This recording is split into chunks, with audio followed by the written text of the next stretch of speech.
O horror sempre foi um caminho extremamente interessante para a criação de histórias. Ele é um gênero que se permite explorar territórios que muitas obras voltadas a um público mais amplo simplesmente não ousam tocar. Isso acontece porque o horror lida diretamente com temas perturbadores, capazes de gerar tanto rejeição quanto o fascínio, sempre caminhando no limite entre o que ainda é aceitável e o que passa a ser considerado longe demais para a ficção. Esse jogo com o desconforto é algo que o horror sempre abraçou. Ele permite manipular sensações, imagens e ideias que provocam o público, questionando até onde uma obra pode ir sem romper completamente esse vínculo. Um bom autor entende isso muito bem. Ele sabe usar os elementos do horror, sejam eles visuais como a violência, emocionais como traumas, e por aí vai. Tudo isso, é claro, de maneira consciente. Quando bem utilizados, esses elementos não existem apenas pelo choque, eles deixam de ser gratuitos e passam a servir a algo maior. A negatividade, o desconforto e a brutalidade ganham um propósito: impactar quem consome a obra, provocar reflexão e, acima de tudo, transmitir uma sensação, uma ideia ou uma mensagem que só o horror consegue expressar dessa forma. E, dentro desse universo quase infinito de histórias onde o horror e o terror coexistem para transmitir as suas mensagens, existe um meio que sempre se destacou: os videogames. Jogos de terror e horror são particularmente interessantes porque conseguem impactar o público de uma forma muito mais íntima. Afinal, não estamos apenas observando os acontecimentos, estamos ativamente controlando um personagem que vive situações que ninguém gostaria de enfrentar. Eu vou dar um exemplo: Silent Hill. Você assume o controle de personagens que a princípio não são totalmente compreendidos. Ainda assim, o sofrimento que eles atravessam cria uma empatia quase imediata. Os monstros ganham significado, a violência ganha significado. Em Silent Hill, tudo carrega um sentido. Cada criatura, cada cenário e cada ato brutal parece existir para comunicar algo maior. E foi dentro desse cenário do horror que surgiu um jogo capaz de mudar muitas convenções já estabelecidas, até mesmo as de Silent Hill. Um título que aprimorou essa relação íntima entre jogador e sofrimento, muito por causa de uma escolha específica: a perspectiva de primeira pessoa. Um jogo lançado em 2013 que redefiniu a forma como o terror poderia ser experimentado em videogames. Esse jogo é, claro, Outlast. O primeiro jogo da franquia Outlast ficou extremamente famoso entre youtubers justamente por sua brutalidade. Trata-se de um jogo em primeira pessoa, onde ao invés de usar armas e lutar, você só tem duas opções reais: se esconder ou correr. Não existe combate, não existe poder, existe apenas a sua sobrevivência. Outlast é um jogo profundamente opressivo, muito por conta dos seus ambientes e onde ele se passa. Um asilo, um lugar fechado, decadente, lotado de pessoas deformadas, enlouquecidas e completamente agressivas com tudo ao seu redor. Essas criaturas são chamadas de variantes. É através delas que começamos a compreender um pouquinho mais o tipo de horror que nasce dentro desse mundo. Porque, diferente de muitos outros jogos do gênero, Outlast não baseia o seu terror no sobrenatural. Bom, pelo menos não da forma clássica. Existe o Outrider.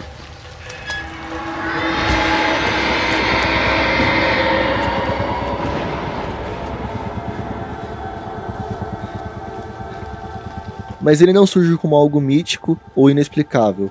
Ele é uma consequência, um produto. Entre todos os inimigos do jogo, entre todas as variantes, o Outrider é sem dúvida o que mais se destaca.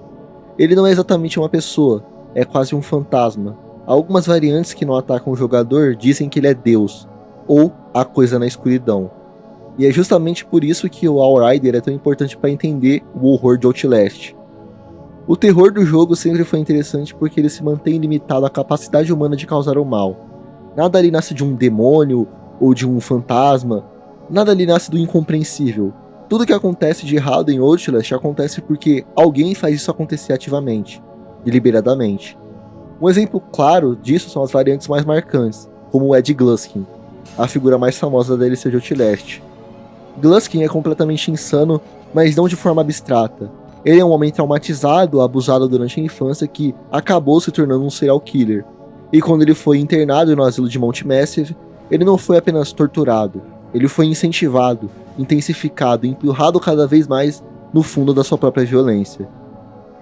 Dentro do asilo, a sua obsessão por assassinato misógino e pelo desejo distorcido de se casar ter uma companheira se transformou em algo completamente doentio.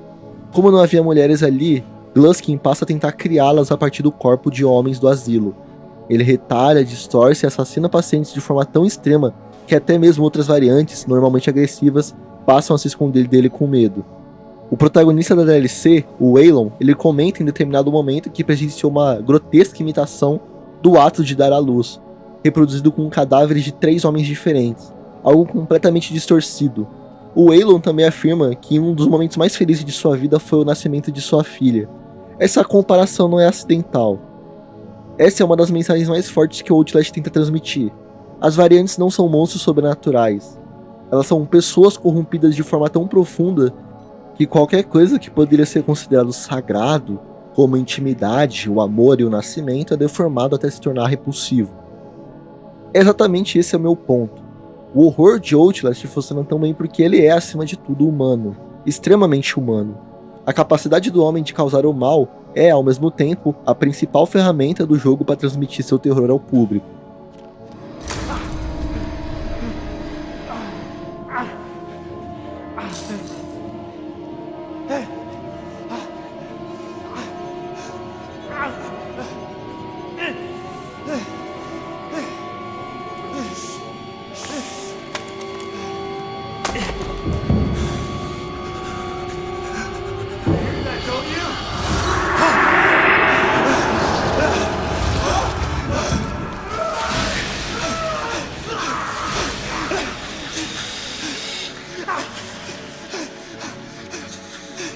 No entanto, com o Outrider, a lógica do jogo começa a mudar.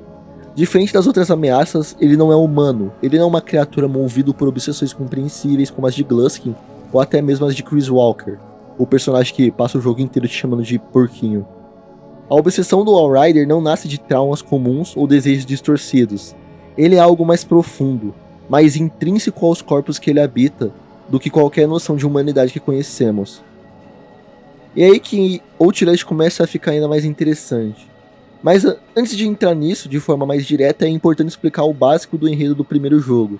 Só assim dá pra entender o que realmente está acontecendo e por que existe um fantasma dentro desse mundo que até então parecia tão pé no chão.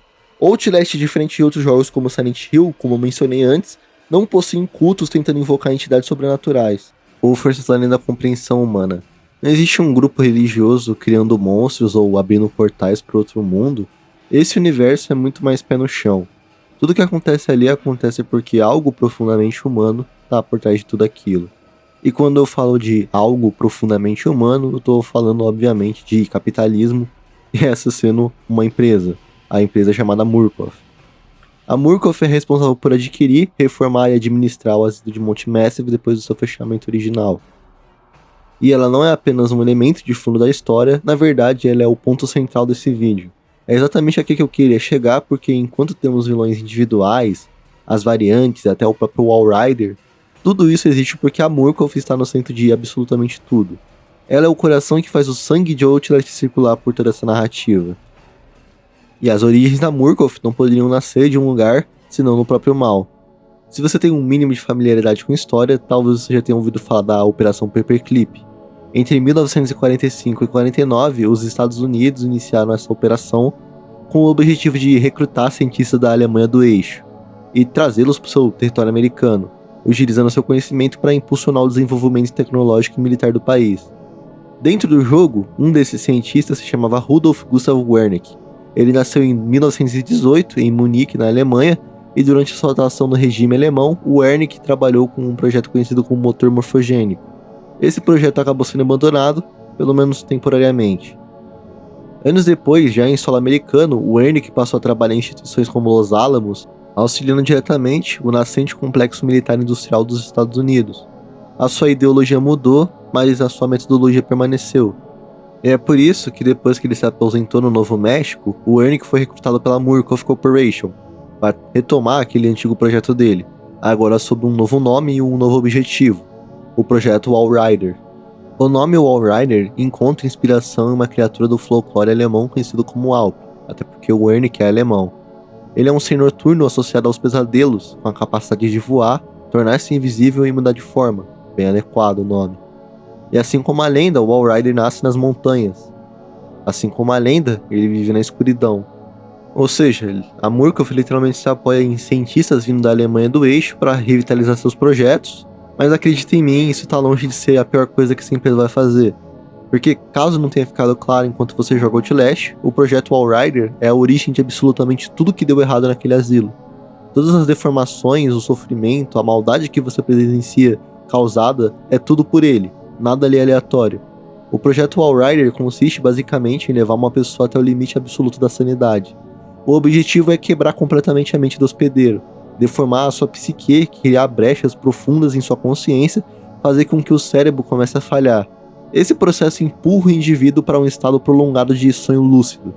E é exatamente com essa finalidade muito específica controlar o Walrider. O Walrider não é um fantasma no sentido tradicional. Ele não é um demônio nem uma entidade espiritual que abandona o corpo de alguém. Ele é literalmente uma nuvem, um enxame de nanomáquinas controlado pela mente do hospedeiro conectado ao motor morfogênico. E como você pode imaginar, para que alguém se torne um hospedeiro, os métodos utilizados são desumanos. Tratamentos horríveis, exposição constante à violência extrema, sofrimento físico e psicológico em níveis absurdos. O próprio Wernick admite que o projeto Walrider era tão ambicioso que nem mesmo ele acreditava plenamente no seu sucesso. Segundo ele, a Murkoff estava brincando com coisas que eles jamais deveriam ter tocado.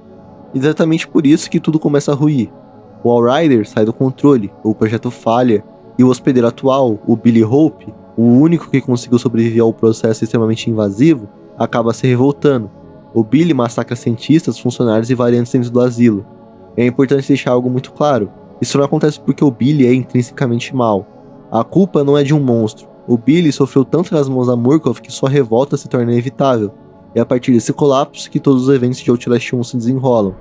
O Walrider, dentro dessa história, não é simplesmente um vilão. Ele não é uma entidade maligna que manipula tudo ao seu redor apenas para causar sofrimento. Na verdade, é quase o oposto disso. O Walrider personifica o sofrimento de todos aqueles que passaram pelo asilo. As variantes, os protagonistas e todas as pessoas que ali foram quebradas. Ele não é um demônio que causa o mal por vontade própria. Ele é uma criatura que carrega o mal que foi imposto a ele. Um ser que sofre constantemente pelo sofrimento que espalha. É interessante pensar no Walrider não apenas como um personagem específico, mas mais como uma ideia. Ele é a junção de todas as pessoas que foram usadas, descartadas e destruídas umas pelas outras. Tudo isso existe porque a Murkoff é, ao mesmo tempo, gananciosa e profundamente incompetente. Isso se torna ainda mais interessante quando comparamos o Walrider com as variantes maiores, como o Gluskin ou o Chris Walker. Apesar de suas aparências grotescas, eles ainda parecem humanos. Já o Walrider, uma criatura mais inumana de Outlast, é justamente a que carrega mais humanidade. No fim, o objetivo dele não é simplesmente sair matando tudo que encontra pela frente. O que ele busca é encerrar o próprio sofrimento e, junto disso, pôr o fim ao sofrimento que a Murkoff causa. É importante deixar algo muito claro que isso não significa que o Walrider tem um objetivo nobre ou métodos justos. Ele nasce da maldade, mas não da maldade que ele cria, e sim da maldade que a humanidade é capaz de produzir. É por isso que algumas variantes, como o padre, parecem cultuá-lo. Talvez sejam apenas fanáticos religiosos incapazes de compreender a complexidade da situação, mas talvez, no fundo, a minha interpretação é que eles vejam o Walrider como uma força punitiva. Não uma punição divina no sentido tradicional, como a heresia, mas um castigo direcionado àqueles que se recusam a enxergar o sofrimento alheio, àqueles que desumanizaram as variantes. Até o próprio nome variante já é desumanizador. Eles não são pacientes, não são pessoas, não são nem cobaias, são variantes, um termo criado para reduzir indivíduos ao erro de um projeto fracassado. Pessoas definidas pelo simples fato de não terem funcionado como deveriam. O Walrider é justamente essa criatura. Ele encarna o sofrimento de todos os pacientes e transforma esse sofrimento em uma arma, direcionada contra aqueles que se recusam a acreditar no que foi feito naquele lugar. É por isso que ele massacra os guardas que aparecem no final do jogo, e talvez seja por isso que ele poupe a vida do Elon Park e do Miles Upshur. No caso do Miles, isso fica ainda mais evidente, porque tecnicamente o Walrider salva a vida no momento em que o Miles decide, ou melhor, é forçado a se tornar um novo hospedeiro. Não por compaixão pura, mas porque o Miles representa a continuidade. Ele representa a possibilidade do sofrimento não simplesmente desaparecer, mas se transformar em algo que finalmente possa reagir, no fato de que as gravações que o Miles teve vão conseguir ser liberadas ao público. Mas a história de Outlast está longe de acabar aqui. Ainda existem 2 outros jogos, e como eu disse antes, a Operação Paperclip foi apenas um dos pontos de partida da Murkoff. Apenas um entre vários. Porque a Murkoff não é uma empresa pequena, nem isolada. Na verdade, ela é gigantesca. Do tipo que você só começa a entender o tamanho quando você percebe o quanto ela se esforça para parecer invisível.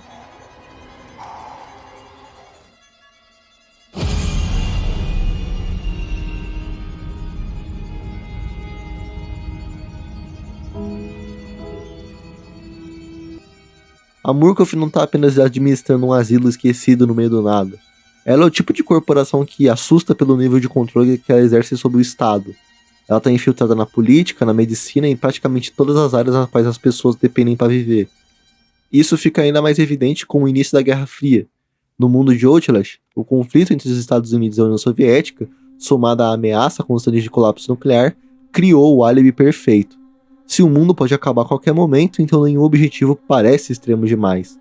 Nenhum método parece ultrapassar limites, afinal, se tudo vai acabar, tudo passa a ser justificável. É nesse contexto que a Murkoff se fortalece ainda mais. E é exatamente aqui que começamos a entrar em Outlast Trials. Em Outlast Trials, os protagonistas não têm nome, eles são chamados apenas de reagentes. À primeira vista, isso pode parecer apenas uma repetição do conceito de variantes, mas na verdade é aqui que a escrita de Trials se mostra genial. Diferente do Miles, que também é um protagonista silencioso, o Trials não trata esse silêncio como uma limitação de escrita ou apenas como ferramenta de self-insert, deixando claro que o silêncio eu quero dizer com falas que demonstrem personalidade, não as falas que você usa para indicar a localização de um inimigo. No primeiro jogo, a empatia por Miles vem do básico, ele é o protagonista e você tá no lugar dele. Em Trials, o silêncio tem outro significado. Ele é uma prova direta de como a Murkoff perverte, quebra e reconstrói a mente de seus pacientes através de ataques psicológicos constantes. A história parte de algo simples e crucial. Você era alguém vivendo à margem da sociedade, alguém que aceitou se submeter a testes oferecidos pela Murkoff, e a partir daí você é selecionado para participar dos Trials. Esses Trials são uma série de ordens e procedimentos realizados dentro de uma instalação chamada Simiala. E nessas tarefas você é forçado a cometer atos horríveis, você assassina, executa alvos específicos e até o descarte de outros reagentes. Tudo tem um objetivo único, uma lavagem cerebral tão intensa que você se torna alguém disposto a fazer qualquer coisa que a Murkoff mande. É nesse ponto que o silêncio do protagonista ganha um significado ainda mais confortável. A Murkoff não está apenas retirando sua identidade ao te chamar de reagente, ela vai além. Ela tira de você o seu próprio livre-arbítrio, o modo como você pensa, o modo como você percebe, a sua identidade desmontada e reconstruída do zero, moldada para ser mais submissa. Um dos aspectos mais perturbadores desse processo é a forma como a Murkoff lida com identidade de gênero. Não no sentido superficial de masculinidade ou feminilidade, mas como ela destrói completamente a referência que o próprio corpo oferece à mente. A personalidade de uma pessoa não é definida apenas pelo seu gênero, mas obviamente ele influencia expectativas, vivências e a forma como o indivíduo se enxerga. E a Murkoff entende isso muito bem. Mulheres podem ter os seios amputados, homens podem sofrer amputações genitais. O gênero deixa de ser identidade e passa a ser apenas mais uma ferramenta de tortura, algo a ser usado contra você. Um exemplo muito forte disso é a Henrietta Gribbs. A Henrietta foi uma reagente, uma pessoa, mas a Murkoff decidiu reaproveitá-la como parte da chamada população experimental, os inimigos que passam a te caçar durante o jogo. O que fazem com ela é monstruoso. O corpo dela não é apenas deformado, é distorcido e modificado a um nível que torna ele praticamente quase irreconhecível. O que antes foi uma mulher, alguém com sonhos, afetos e desejos, agora se tornou apenas um objeto, um perseguidor, uma criatura que mal parece compreender o mundo ao seu redor. Tamanha a quantidade de modificações físicas e traumas psicológicos impostos pela Murkoff. Henrietta é apenas um dos muitos exemplos das atrocidades cometidas pela Murkoff. Como eu disse antes, ela faz parte da chamada população experimental, e essa população é basicamente o outro lado da moeda. Se os reagentes são aqueles que tentam sobreviver e escapar, a população experimental não é tão diferente assim. Mas acredite, fazer parte dela não é nem um pouco melhor. Essas pessoas são submetidas a torturas constantes e depois forçadas a caçar os próprios reagentes. Caso falhem, as consequências são severas. Retaliações brutais, mais dor e mais punição. E é exatamente por isso que esses inimigos parecem tão desesperados para te matar. Não é apenas ódio, é medo. Eles sabem que algo muito pior aguarda eles se eles não cumprirem o que a Murkoff exige. E dentro dessa população experimental, porém, existem aqueles que ocupam o topo da cadeia alimentar. Esses são os Prime Assets. Diferente de outros antagonistas da franquia, os Prime Assets são personagens muito mais focados e detalhados. Você consegue compreender com clareza quem eles são, de onde eles vieram e por que eles se tornaram o que são. Existem documentos, arquivos e relatos inteiros descrevendo suas infâncias, relações familiares, amizades e traumas. tudo é construído para que você entenda exatamente com o que você está lidando. Um exemplo claro disso é Franco Barbie. Nos jogos anteriores de Outlast, lidamos majoritariamente com pessoas enlouquecidas, indivíduos que mal compreendem a realidade e atacam o jogador movido pelo medo ou pelo instinto. Já no Trials, os Prime Assets te caçam porque querem, porque foram instruídos, porque escolhem obedecer. Eles não são apenas vítimas, eles são perversos por natureza. O Franco é um excelente exemplo disso. Ele particularmente possui deformidades físicas que fazem o seu crânio se parecer com o de um recém-nascido. E grande parte da forma como ele enxerga o mundo nasce dessa condição. Ele é constantemente ridicularizado, diminuído e tratado como algo inferior, e responde isso com violência extrema. Ele também é filho de um mafioso, e isso é algo muito interessante na escrita de Outlast Trials. O jogo pega arquétipos conhecidos, histórias de máfia, dramas familiares, narrativas de crianças expostas à fama, e os distorce completamente. O resultado é um personagem instável, brutal e obcecado, disposto a te caçar sem hesitação. O Franco cresceu e se tornou um assassino da máfia, mas isso nunca impediu de ser visto como uma aberração. Essa rejeição mudou profundamente sua personalidade, somada à sua obsessão doentia por sexualidade e figuras maternas. A parte mais nojenta disso tudo. Franco é, na minha opinião, o Prime Asset mais interessante de Trials, justamente porque ele concentra tudo aquilo que a Murkoff representa.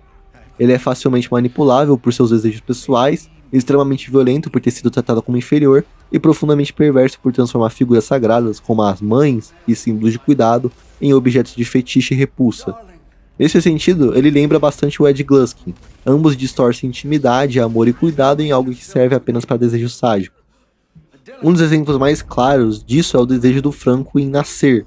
Ele quer ser renascido, quer ser tratado como um bebê por uma figura materna, em um contexto completamente sexualizado. Isso fica ainda mais evidente nas HQs de Outlast Trials, que eu não vou mostrar aqui porque sinceramente são, muito explícitas, mas elas existem e mostram com detalhes perturbadores a infância e a vivência do Franco e dos outros Prime Assets. O ponto central aqui é muito claro. Mesmo quando a gente olha para figuras como o Franco Barbie e os outros Prime Assets, personagens cheios de história grotesca envolvendo incesto, assassinato e abuso de poder, mutilação, ideologias extremistas como a da Ku Klux Klan, a maior maldade não está neles. Eles são horríveis, são, obviamente, mas ainda são produtos de algo muito maior. A verdadeira raiz de todo o mal é a Murkoff. E indo além disso, a Murkoff não existe no vácuo, ela é validada, financiada e protegida pelo próprio Estado americano. Mesmo sendo uma empresa privatizada, com metodologia e ideologias próprias, ela atua como uma extensão do governo dos Estados Unidos, recebendo apoio direto da CIA. E é aqui que Outlast Trials se transforma em uma sátira mais distópica e extremamente cruel da realidade. Enquanto o Outlast 1 parecia focar numa crítica à negligência com pacientes psiquiátricos, pessoas abandonadas pelo sistema tratadas como menos humanas e empurradas à violência, o Trials dá um passo além. Ele não se limita a dizer que o governo é corrupto porque todo mundo sabe disso. O jogo mostra o que essa corrupção gera, quais são as consequências reais, humanas e irreversíveis. O objetivo da Murkoff em Trials nunca foi apenas observar ou testar limites psicológicos. O plano final é transformar reagentes em agentes dormentes. Pessoas submetidas a uma lavagem cerebral tão intensa que podem voltar a viver em vidas normais até o momento que elas são ativadas como ferramentas. O jogo deixa isso muito explícito. Em um dos finais, por exemplo, você é enviado a Cuba, vive algum tempo em um hotel, até que a programação é ativada e você assassina 5 civis inocentes, além de eliminar alguma figura política importante durante a Guerra Fria. Tudo isso a mando da Murkoff e, é claro, da CIA.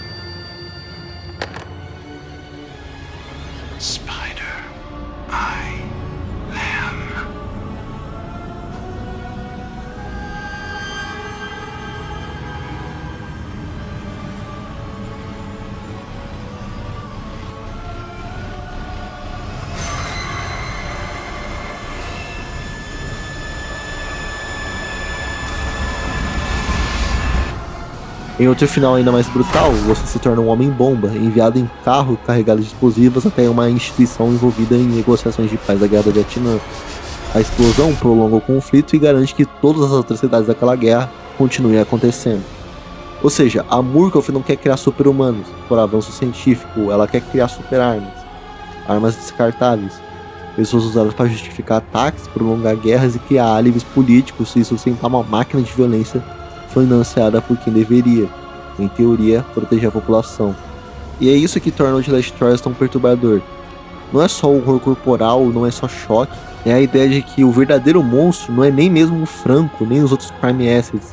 É o sistema que é criado, moldado e utilizado para eles.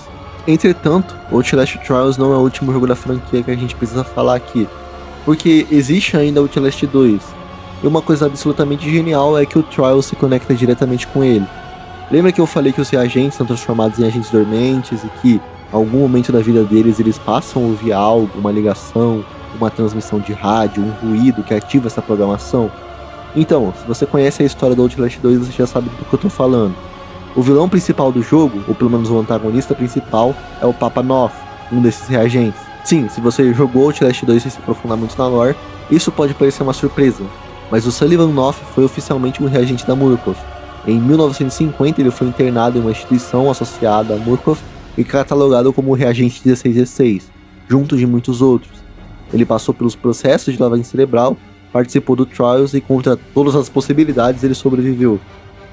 Em 58, o Knoth começou a relatar uma sensação estranha que ele descrevia como um tipo de magnetismo interno, uma força constante que puxava ele para o oeste, como se ele fosse uma bússola humana. E isso não é um delírio isolado, pelo contrário, tudo indica um condicionamento funcionando exatamente como planejado. Porque em 66, Sullivan Knoth reaparece na sociedade civil. Ele está trabalhando como vendedor de sapatos em Albuquerque, no Novo México. Ele está endividado, prestes a perder sua propriedade, esmagado por um sentimento absoluto de fracasso. O Knoth se tornou um homem completamente quebrado e é exatamente nesse estado que a Murkoff volta a agir. Buscando algum tipo de conforto, o Sullivan passa a ouvir programas evangélicos no rádio. Mas o que ele encontra não é consolo espiritual, é um gatilho. No meio da estática, por baixo da programação religiosa, ele começa a ouvir aquilo que ele acreditava ser a voz de Deus. Essa voz expressava um desprezo pelo mundo, pelas igrejas, pela humanidade corrompida. Ela fala sobre o fim dos tempos e diz que precisa de um novo profeta, alguém disposto a conduzir os escolhidos rumo à salvação. Em seguida, o Knoth tem uma visão, uma criatura angelical terrível, com múltiplos rostos, coroada com fogo e cercada por rodas dentro de rodas. Uma imagem diretamente inspirada nas visões do profeta Ezequiel.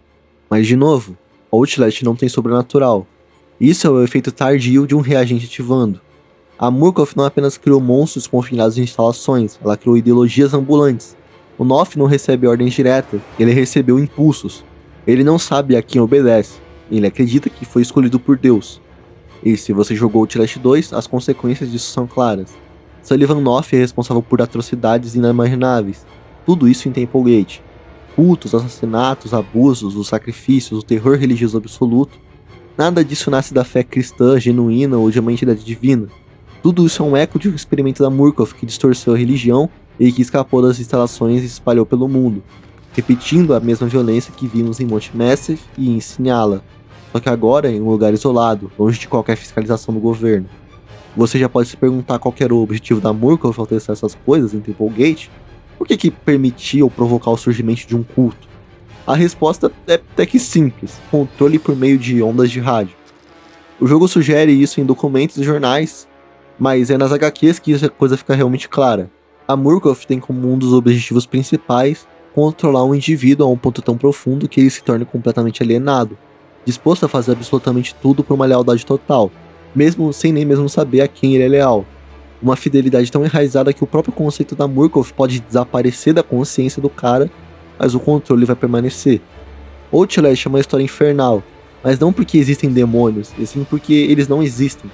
Mesmo quando os monstros parecem sobrenaturais como o Outrider, mesmo quando tudo parece completamente redimível como o Prime Asset do Outlast Trials, ou quando o terror assume uma forma de alucinação e cultos alienados como o Outlast 2, a verdade permanece a mesma. O verdadeiro monstro sempre foi o ser humano. Não é a aparência que causa o medo real em Outlast. A maldade que a franquia retrata nasce da ganância, do desprezo absoluto pela vida do outro, e da recusa em sentir empatia. E isso é o que torna tudo tão perturbador. Hoje em dia, a empatia é algo que é cada vez mais esquecido, principalmente em redes sociais. E Outlast mostra exatamente o que acontece em um mundo que decide não se importar. Porque se colocar no lugar do outro não é só um gesto moral, é uma responsabilidade coletiva. E é isso que permite que uma sociedade se desenvolva sem se destruir. Em Outlast, esse conceito não desaparece porque nunca existiu, mas porque as pessoas escolhem não senti-lo. No momento em que alguém sente empatia, ela se vê no lugar do outro e escolhe não cometer um ato que cause dor. E é justamente isso que impede o nosso mundo de se tornar um mundo de Outlast. A Murkoff entende isso completamente. Quando a gente analisa a Murkoff narrativamente, mesmo ela sendo uma empresa, ela consegue tecnicamente funcionar como um personagem. Fica claro que um dos pilares de seu método é desumanização. Ao retirar a humanidade do outro, você torna aquela pessoa vulnerável à violência, abuso e manipulação de tortura psicológica. A Murkoff é diabólica exatamente por isso. Ela não age no impulso, ela tem os melhores profissionais, os melhores psicólogos e sabe exatamente como ferir alguém, quando ferir e do porquê ferir. Tudo é calculado, tudo é intencional. É isso que torna ela tão perigosa. É isso que faz o mundo de Outlast ser verdadeiramente infernal. Se não fosse pelo final de Outlast 1, talvez a conclusão fosse ainda mais desesperadora. A de que a Murkoff teria passado completamente impune por tudo que causou. Outlast 1 retrata de forma brutal a desumanização de pacientes em instituições mentais. Mesmo que muitos ali fossem criminosos, é evidente que outros eram apenas pessoas doentes que precisavam de cuidado, não de abuso. O jogo exagera sim na violência e no grotesco, mas a mensagem permanece clara. Ignorar pessoas fragilizadas e submetê-las a ainda mais sofrimento não resolve nada, só cria mais monstros. Outlast Trials vai além. Ele mostra a violência não apenas como prática, mas como doutrina. Não no sentido religioso, mas como cultuado, racionalizado e normalizado. A psicologia, o sexo, a violência e controle giram em torno de todos os antagonistas. É um alerta sobre como a Murkoff consegue se infiltrar em qualquer sistema. Máfia, política, mídia, celebridades, ninguém está imune a ela. E como ela consegue controlar literalmente qualquer pessoa, porque ela sabe manipular qualquer um em um nível tão íntimo e pessoal que faz uma pessoa achar que a manipulação da Murkoff é livre-arbítrio. Já Outlast 2 aborda a alienação religiosa de forma extrema. As atrocidades parecem exageradas, algumas vezes elas parecem até mesmo meio cartunescas, e talvez seja exatamente a intenção. Em um mundo onde a empatia desaparece e a alienação se torna regra, até imagens absurdas como um bando de bebês mortos se tornam plausíveis. No fim, Outlast não fala sobre demônios, ele fala sobre o que acontece quando pessoas param de ver umas às outras como humanas.